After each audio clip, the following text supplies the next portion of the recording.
Beetroot കൊണ്ട് ഒരു ഹൽവ ഉണ്ടാക്കിയാലോ? അതിനായി ഒരു ബീട്രൂട്ട് ചെറുതായി ക്രഷ് ചെയ്ത് മിക്സിയുടെ ജാറിൽ വെച്ച് അടിച്ചെടുക്കാം. ഇതൊരു പാനിലോട്ട് ഒഴിച്ച് നന്നായി തിളപ്പിച്ചെടുക്കാം. നന്നായി തിളച്ചതിന് ശേഷം അതിലേക്ക് ആവശ്യത്തിന് പഞ്ചസാര ഇട്ട് കൊടുക്കുക. ഇനി ഇതിലേക്ക് 1/2 കപ്പ് അരിപ്പൊടി വെള്ളം ഒഴിച്ച് മിക്സ് ചെയ്ത് വെച്ചിട്ടുണ്ട്. അതും കൂടെ ഒഴിച്ചു കൊടുക്കാം. ഫ്ലെയിം മീഡിയത്തിൽ വെച്ച് നന്നായി ഇളക്കി കൊടുക്കുക. ചൂടാവും തോറും കട്ടിയാകാൻ തുടങ്ങും.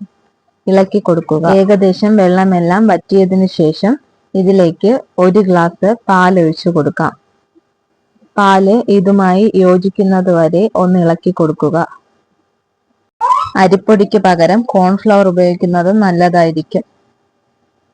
പാനിൽ നിന്നും വിട്ടു വരുന്നത് വരെ വേവിക്കാം. അവസാനം 1 സ്പൂണ് നെയ്യും കൂടെ ഒഴിച്ചിട്ട് നന്നായി ഇളക്കിയെടുക്കാം. ഇനി നെയ്യ് തടവിയ ഒരു പാത്രത്തിലോട്ട് മാറ്റാം. ബീട്രൂട്ട് കഴിക്കാൻ ഇഷ്ടപ്പെടാത്തവർ ഇങ്ങനെയൊന്ന് ചെയ്തു നോക്കുക. ഉറപ്പായിട്ടും ഇഷ്ടപ്പെടും. നല്ല ടേസ്റ്റിയും ഹെൽത്തിയുമായിട്ടുള്ള ഹൽവയാണ്. ഉറപ്പായും ട്രൈ ചെയ്ത് നോക്കിയിട്ട് ഫീഡ്ബാക്ക് അറിയിക്കണം. ചാനൽ സബ്സ്ക്രൈബ് ചെയ്യാതെ കാണുന്നവർ സബ്സ്ക്രൈബ് ചെയ്ത് സപ്പോർട്ട് ചെയ്യുക.